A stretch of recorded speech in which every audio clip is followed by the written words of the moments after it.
Hello दोस्तों, एक बार फिर से बहुत बहुत स्वागत है आप सभी का। इस वीडियो में मैं नेवर लेट मी गो सीरीज एपिसोड 8 के पार्ट 1 को एक्सप्लेन करने वाली हूँ। तो नोएंग जब तक पाम के साथ उस बीच पर रह रहा है तब तक उसे कुछ नया ट्राई करने का मन किया, लाइक डेटिंग वगैरह। पाम तो उसकी हर ख्वाहिश पूरी करने के लिए बिल्कुल तैयार था। अब दोनों कपल्स बन गए हैं तो माहौल थोड़ा ज्यादा कंफर्टेबल हो गया है। दोनों मिलकर मॉम के हॉस्टल को संभालने लगे, साथ में शॉपिंग पर भी जाने लगे और अपने सीक्रेट बीच पर भी वो दोनों एंजॉय करने लगे। आज भी दोनों वहीं अपने सीक्रेट बीच पर पहुंचे थे। नोएंग एक बुक पढ़ रहा था जिसमें लव के कुछ थ्योरीज थे।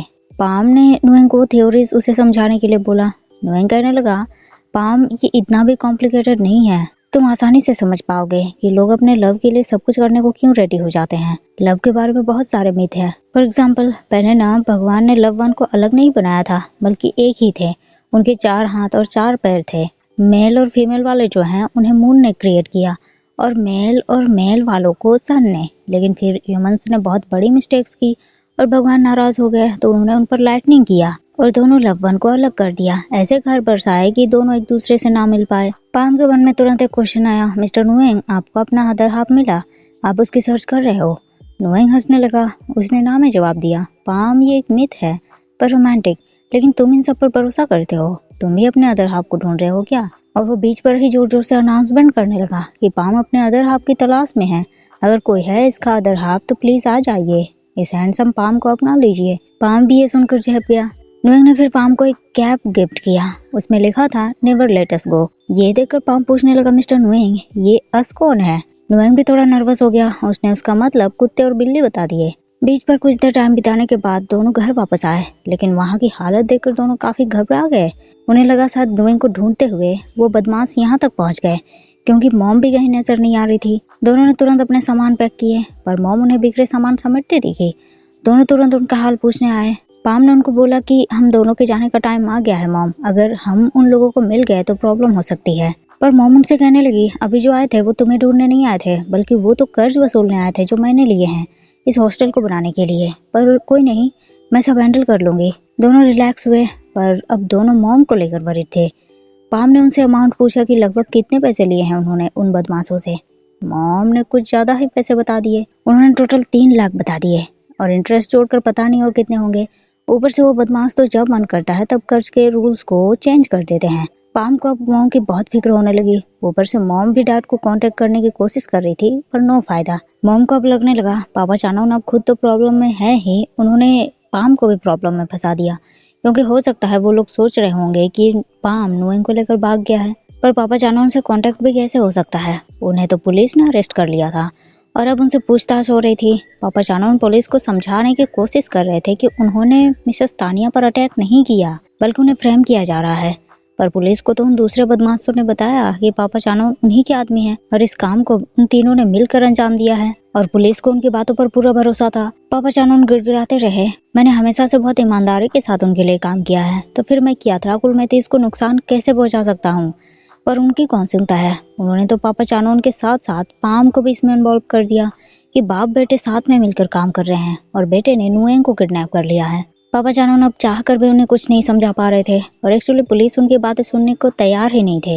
इधर चॉपर ने बूम को देखा था कि वो एक लड़के को किसी वीडियो के लिए पैसे दे रहा था। चॉपर ने एविडेंस के तौर पर वीडियो भी बना लिए थे इसके और अब एक्शन की बारी थी। बेन और चॉपर दोनों बाथरूम में छुप गए। बेन भी घबरा रहा था, चॉपर क्या हम सही कर रहे हैं? मैं क्लास प्रेसिडेंट हूँ, मुझे ये सब करने में डर लग रहा है। चॉपर उसे डांटने लगा, अभी भी तुम्हें अपने इमेज की फिक्र हो रही है? मैंने कब कहा कि तुम्हें उसको हर्ट करना है? हम बस आउन से पूछताछ करेंगे वीडियो के बारे में, ठीक है? बेन फिर घबराया हुआ था क्योंकि पहले कभी उसने ऐसा नहीं किया था। तभी बाहर से कुछ आवाज आई और चॉपर ने तुरंत बेन का मुंह बंद कर दिया। इसके साथ ही दोनों की आंखें मिली। उन्हें कुछ अलग फील हुआ। बाहर आउन ही था। चॉपर बाहर आया। उसने आउन को बोला, आउन कैसे हो तुम? बहुत दिनों से हमारी बातें नहीं हुई। आउन को बात स्ट्रेंज लगी क्योंकि वो दोनों कौन सा हमेशा बात करते हैं। चॉपर ने उससे और नजदीकियां बढ़ाई। अरे आउन, याद है हम साथ में बास्केटबॉल खेला करते थे और आजकल तुम पोम से थोड़ा क्लोज दिखते हो, क्या बात है? कब से तुम उसके क्लोज आए? आउन ने उसे बताया, मैं उसके क्लोज नहीं हूँ, हमारे बीच कभी कभी बातें होती है। चॉपर अब सीधे पॉइंट पर आया, तो फिर फोम तुम्हें पैसे क्यों दे रहा था? तुमने बेन और नोएंग का वीडियो बनाया और उसे बेचा। आउन मामला समझ गया। उसने भागने की कोशिश की पर चॉपर की पकड़ से भागना आसान नहीं था। वो चिल्लाने लगा, मैंने उनका वीडियो बनाया तो तुम्हें क्या फर्क पड़ रहा है? तुम अपने नाक क्यों घुसा रहे हो बीच में? बेन तुरंत बाहर आया, पर मैं तो अफेक्ट हुआ ना इससे। आउन तुरंत बोलने लगा, बिना एविडेंस के तुम लोग मेरे साथ कुछ भी नहीं कर सकते। पर उसे क्या मालूम, एविडेंस तो उन्होंने पहले ही कैप्चर कर लिया था। आउन घबरा गया। उसने दोबारा भागने की कोशिश की पर कोई फायदा नहीं हुआ और फाइनली उसने एडमिट कर लिया। मैं जब पाम को ढूंढ रहा था तो एक्सीडेंटली मैंने नुएंग और बेन को किस करते देखा। मैंने दोनों के फोटोज और वीडियोस बनाया और वो सब होम को बेच दिया, क्योंकि मुझे मालूम था होम कितना नफरत करता है नुएंग से, और इससे मेरे पैसों की जरूरत भी पूरी हो गई। पर तुम लोग नहीं समझ पाओगे, क्योंकि रिच लोग हो ना तुम लोग, तो पैसे हमारे लिए कितने इम्पोर्टेंट है तुम लोग नहीं समझ पाओगे। बेन को गुस्सा आ गया। उसने आउन पर चिल्लाना शुरू कर दिया, तुम्हारे इस एक्शन की वजह से मैं और नुएंग कितने हर्ट हुए ये बात मालूम है तुम्हें? कितनी तकलीफ हुई मुझे जब मुझे फोर्स किया गया ये एडमिट करने के लिए मैं बॉयज को लाइक करता हूँ, जबकि इसके लिए मैं बिल्कुल भी तैयार नहीं था। आउन रोने लगा। उसने बेन से माफी मांगनी शुरू की, पर बेन तो अब उसे प्रिंसिपल को रिपोर्ट करने की बात करने लगा। इधर पाम अपनी मॉम से एक क्वेश्चन पूछने लगा कि पाम के वहां आने से वो खुश तो हुई ना? मॉम को उसकी बातें समझ नहीं आई। उन्होंने पूछा, पाम तुम ये सवाल क्यों पूछ रहे हो? तुम्हें लगता है कि मैं तुम्हें और तुम्हारे डैड से प्यार नहीं करती, तुम्हें मिस नहीं करती? पाम तुरंत बोलने लगा, मॉम अगर ऐसा होता तो आप हमें कांटेक्ट करने की कोशिश करती, पर ऐसा नहीं किया आपने। अब मॉम उसे ट्रू रीजन बताने लगी। पाम, पहले मुझे नहीं मालूम था कि माँ बनना इतना टायरिंग होता है। तुम्हें इसमें अपने ड्रीम्स, लाइफ सब कुछ सेक्रीफाइस करने पड़ते हैं, और मैं फ्रीली रहना चाहती हूँ, लाइफ को एंजॉय करना चाहती हूँ। मैं एक यंग वन की तरह ड्रिंक करना चाहती हूँ, डांस करना चाहती हूँ और फॉरेनर्स के साथ फ्लर्ट भी करना चाहती हूँ, इसीलिए मैंने ये हॉस्टल खोला। पाम बोलने लगा, मॉम अगर आप मेरे और डैड के साथ रहते तो क्या ये सब नहीं कर पाती? मॉम उसे समझाने लगी, पाम तुम्हें लगता है तुम्हारे डैड मुझे ऐसा करने देते? तुम खुद को ही देखो, उन्होंने तुम्हारी लाइफ को साइड करके तुम्हें नुएंग को प्रोटेक्ट करने के लिए ऑर्डर दे दिया है। पाम के पास अब इसका कोई जवाब नहीं था। मॉम उसे सॉरी बोलने लगी, सॉरी पाम, सॉरी इसीलिए क्योंकि मैंने तुमसे ज्यादा खुद से प्यार किया, मुझे माफ कर दो। और फिर उन्होंने पाम को हक करने के लिए बोला। पाम ने भी अपने मॉम को हक कर लिया। पाम और नुएंग जब तक उस बीच पर है वो सारे गेस्ट को देखने का काम संभाल रहे थे। मॉम भी अपने दूसरे कामों में बिजी हो गई। दोनों अकाउंट्स भी चेक कर रहे थे कि मॉम के कर्ज को चुकाने के लिए इनफ मनी हो रहे हैं या नहीं, पर अभी भी पैसे नहीं हुए थे। और थोड़े और गेस्ट आए तो मे भी हो जाए, लेकिन आज वहाँ मैगी पहुंच गई। वो भी पाम और नुएंग को वहाँ देखकर हैरान। उन दोनों का भी यही हाल था। दोनों ने उससे पूछा, तुम यहाँ कैसे? मैगी मैगी बताने लगी, मैंने बताया था ना, मैं टूरिस्ट गाइड असिस्टेंट का काम करती हूँ, तो अपने कुछ गेस्ट को लेकर यहाँ आई थी, उन्हीं के लिए रूम बुक करना है। पर तुम दोनों यहाँ कैसे? पाम ने उसे बताया, ये हॉस्टल मेरी माँ का है। मैगी तो बहुत खुश हो गई, हॉस्टल कितना क्यूट है, पर सो सैड, मैंने पहले ही अपने लिए कहीं और रूम बुक कर लिया है। अगर पहले पता होता तो मैं भी गेस्ट के साथ यहीं रूम बुक कर लेती। वैसे मैं अभी फ्री हूँ, तो बाहर चलते हैं, तुम लोग फ्री हो गाइस? पाम ने उसे बोला, गेस्ट को देखने के बाद वो फ्री हो जाएगा। नुएंग को अब बहुत जेलस फील होने लगा। मैगी ने भी पाम को बोला, पाम चलो मुझे बीच पर घुमाओगे? पाम का जवाब हाँ में था। वो गेस्ट को रूम पहुंचाने चला गया। मैगी ने फिर नुएंग से उसका हाल पूछा, नुएंग कैसे हो तुम यहाँ रिसेप्शनिस्ट का जॉब कर रहे हो। यूजुअली तुम्हारे जैसे पर्सन इतना हार्ड वर्क तभी करते हैं जब वो दूर भाग रहे हो। नुएंग ने स्माइल कर दिया। उसने मैगी को बताया, हाँ यहाँ पाम के मॉम ने हमें रहने के लिए रूम दिए हैं, इसीलिए हम उनकी हेल्प कर रहे हैं। पाम वापस आया और उसने नुएंग से भी पूछा कि वो उनके साथ चलना चाहेगा क्या, पर नुएंग ने जेलस के मारे मना कर दिया। मैगी और पाम बीच पर पहुंच गए। मैगी उससे कहने लगी, पाम मैंने न्यूज देखा तुम दोनों के बारे में, ये तो मालूम था कि तुम दोनों भाग गए हो, पर इतनी दूर आए होगे ये नहीं सोचा था। और कब तक तुम्हें नुएंग का ऐसे बॉडीगार्ड बनकर रहना होगा पाम? पाम बोलने लगा, जब तक सब कुछ ठीक नहीं हो जाता, क्योंकि मिस्टर नुएंग की जान को खतरा है। पर मैगी नाराज हो गई, पाम तुम हमेशा बस नुएंग के बारे में ही सोचते रहते हो, हर टाइम तुम्हारी जुबान पर बस नुएंग का ही नाम रहता है। पाम उसे कहने लगा, मैगी तुम प्रॉमिस करोगी इस बारे में किसी को मत बताना कि मैं और नुएंग यहाँ हैं? मैगी बोलने लगी, तुम्हें लगता है ये मैं फ्री में करूंगी? तुम्हें इसके लिए पे करना होगा। पाम हंसने लगा, मैगी भी हंसने लगी। फिर दोनों ने वहाँ बीच पर बहुत सारे फोटोज खिंचवाए। मंदिर गए और फिर आसपास के जगहों पर मैगी फोटोज लेने लगी।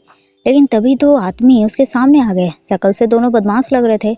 दोनों मैगी पर चिल्लाने लगे, कौन हो तुम? मैगी बोलने लगी, मैं तो बस ऐसे ही फोटोज खींच रही थी, लोकेशन अच्छा है इसीलिए। पर दोनों आदमी उसे फोटोज डिलीट करने के लिए बोलने लगे। मैगी ने उन्हें बताया, फिल्म कैमरा है, इसमें फोटोज डिलीट नहीं होते। इतना सुनते ही दोनों आदमी मैगी से उसका कैमरा छीनने लगे। मैगी को जब सिचुएशन ठीक नहीं लगा तो उसने पाम को हेल्प के लिए आवाज देना शुरू कर दिया। पाम भी दौड़कर वहां पहुंच गया। उन बदमाशों के साथ वो भी फाइट करने लगा, पर इसी बीच मैगी को भी चोट लग गई। पाम उसे संभालने लगा और एक बदमाश लगभग उसके सर पर डंडा मारने वाला था, लेकिन उसी टाइम नुएंग ने उस आदमी को अपने पूरा दम लगाकर डंडा मारा और तीनों वहां से भाग गए। शोर सुनकर बदमाशों का बॉस भी वहां पहुंच गया। अपने आदमियों की हालत देखकर वो इसका रीजन पूछने लगा, पर उन दोनों ने बताया कि वो उन लोगों को नहीं पहचान रहे थे, वो शायद कोई टूरिस्ट है। पर एक को पाम कुछ जाना पहचाना लगा। उन्हें याद आया इसे तो उन्होंने उस लेडी के घर में देखा था जिसने उनसे पैसे कर्ज लिए हैं पर अभी तक चुका नहीं रही। बॉस को समझ आ गया मतलब ये लड़का उस लेडी का बेटा ही होगा और उसने ठान लिया अब उन्हें सबक सिखाना है। पाम, नुएंग और मैगी भी वहां से दूर सेफ प्लेस पर आ गए। पाम के हाथों में चोट लग गई थी। मैगी उसे कहने लगी तुम्हें उनसे फाइट करने की क्या जरूरत थी, वो बस एक कैमरा ही तो था। नुएंग भी फर्स्ट एड सामान लेकर आ गया। मैगी उससे भी हाल पूछने लगी, नुएंग कैसे हो तुम, मेरी हेल्प करने के लिए थैंक्स, वैसे इतने राइट टाइम पर कैसे पहुंच गए तुम।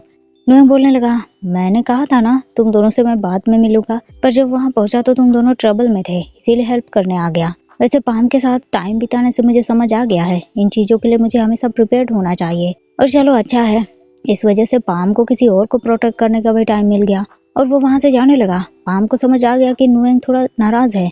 उसने नुएंग को बोला मिस्टर नुएंग मैं आपको छोड़ दूं, पर नुएंग ने मना कर दिया। उसे बोला कि छोड़ो तुम अपना टाइम स्पेंड करो मैगी के साथ।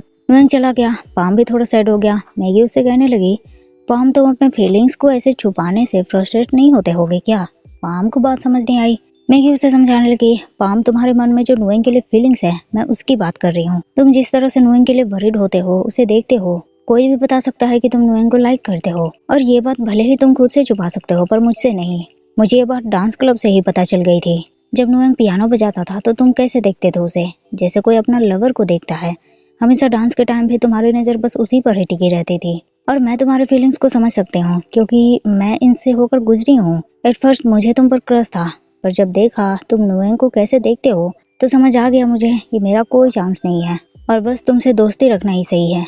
और वैसे मैं बहुत ओपन माइंडेड हूँ इसीलिए सब सोचते हैं कि मैं तुम्हारे साथ फ्लर्ट करती रहती हूँ। पाम को खुशी हुई। उसने मैगी को थैंक्स बोला उसे अपने फीलिंग से रूबरू करवाने के लिए। इधर चॉपर ने जब से बेन की हेल्प की है बेन के मन में भी अब चॉपर के लिए सॉफ्ट फीलिंग्स आ गए हैं। वो उसे थैंक्स बोलने के लिए स्विमिंग पूल में आया। चॉपर उसे वहां देखकर थोड़ा सरप्राइज हुआ। उसने पूछा बेन तुम्हें भी स्विमिंग क्लास लेनी है क्या, या फिर तुमने फिर से कोई फाइट कर ली है और अब मुझे तुम्हारे लिए फाइट बैक करना होगा। बेन हंसने लगा नहीं ऐसी कोई बात नहीं है, मैं बिल्कुल एक पीसफुल पर्सन हूँ, बस वही लोग हैं जो फाइट शुरू करते हैं और मुझे कुछ बात करनी है तुमसे।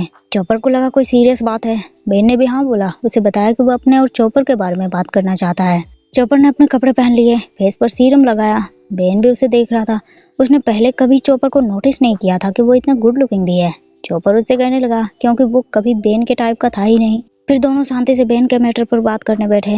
बेन ने चॉपर को थैंक्स बोला उसे और नुएंग को एक्सपोज करने वाले पर्सन को पकड़ने के लिए। चॉपर बोलने लगा बेन बस यही सीरियस बात करनी थी तुम्हें।